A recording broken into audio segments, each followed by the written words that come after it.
इनकलाब, बैंकों का निजीकरण धोखा है, बैंकों का निजीकरण नहीं चलेगा, बैंकों का निजीकरण नहीं चलेगा।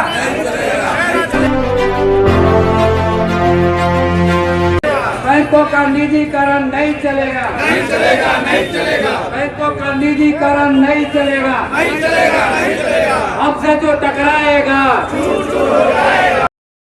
United Forum of Bank Union ने 2 दिवसीय हड़ताल की घोषणा की है। इसको लेकर के देश भर की सभी बैंकिंग, चाहे वो निजी हो या सरकारी, 2 दिनों के लिए सारे कामों को ठप कर दिया गया है, 16 दिसंबर और 17 दिसंबर को। आज ये तस्वीरें 16 दिसंबर की है, सिवान के केनरा बैंक के नीचे, जहां पे सभी बैंक कर्मचारी इकट्ठा होकर के और सरकार की जो नीति है उसके खिलाफ इन लोगों ने बुलंद आवाज की और सभी ने एक सुर में कहा कि जिस तरीके से सरकार धीरे धीरे सभी बैंकों को निजी हाथों में सौंपती जा रही है, उससे बैंक कर्मचारी के साथ साथ आम जनता का हित जो है कि प्रभावित होगा और कहीं ना कहीं सभी चीजें धीरे धीरे निजी हाथों में चली जाएगी, जिससे फिर वही दिन जैसे अंग्रेजों की वजह से पूरे देश और खास करके भारतवर्ष जो गुलाम हुआ था, धीरे धीरे फिर से हम उसी गुलामी की तरफ बढ़ रहे हैं और कुछ मुट्ठी भर लोग जो है कि सारी संपत्तियों पर अपना कब्जा कर लेंगे, आम जनता परेशान रहेगी। हालांकि 2 दिनों की जो बंदी है, जो हड़ताल है, इसको लेकर के सरकार पे कितना असर पड़ता है ये तो बात की बात है, लेकिन जिस तरीके से कर्मचारियों का आक्रोश है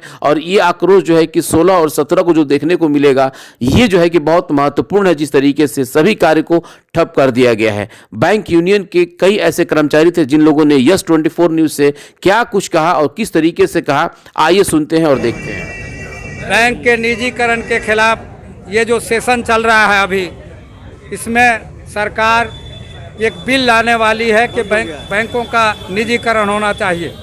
इसके खिलाफ हम लोगों ने पहले से ही, आज 10 दिन पहले से ही बड़े बड़े शहरों में ये धरना दिया गया, प्रदर्शन किया गया कि ये नहीं होना चाहिए।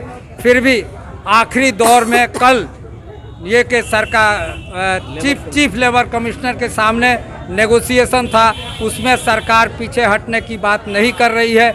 इसलिए हड़ताल हमारा आज और कल पूरे हिंदुस्तान में 10 लाख कर्मचारी और अधिकारी बैंक के हड़ताल पर हैं और ये हड़ताल हमारा अपने मांग मतलब तनख्वाह बढ़ाने की नहीं है, देश बचाने की है। बैंक अगर प्राइवेट होता है तो तमाम लोगों को नुकसान होगा और चंद लोगों का ही फ़ायदा होने वाला है। वो अडानी हो, अंबानी हो, बिरला हो, गोयनका हो, प्रेम जी हो, इन लोगों को ही फ़ायदा होगा। हमारे देश के किसानों को, नौजवानों को इससे फ़ायदा, आम जनता को कोई फ़ायदा होने वाला नहीं है। इसीलिए हम लोग सरकार को चेतावनी देने के लिए कि ये बिल नहीं आना चाहिए, बैंकों का प्राइवेटाइजेशन नहीं होना चाहिए। बहुत आंदोलन के बाद बैंकों का राष्ट्रीयकरण 1969 में हुआ, फिर 80 में हुआ और इसको आप धीरे धीरे प्राइवेट करने जा रहे हैं। आपने उस वक्त भी विरोध किया था कि बैंकों का राष्ट्रीयकरण गलत है और ये साबित कर दिया गया है कि बैंकों का राष्ट्रीयकरण गलत नहीं था।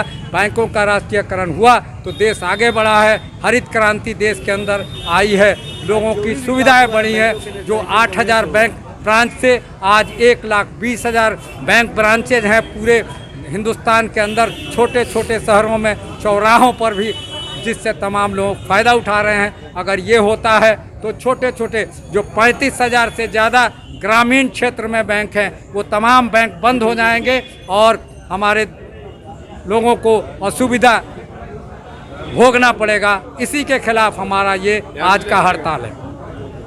अच्छा, अगर ये प्रोटेस्ट आप लोगों को 2 दिन के चल रहा है, अगर सरकार नहीं मानती तो फिर आप लोगों का कदम क्या होगा? हम लोग आगे अनिश्चितकालीन हड़ताल पे जाएंगे।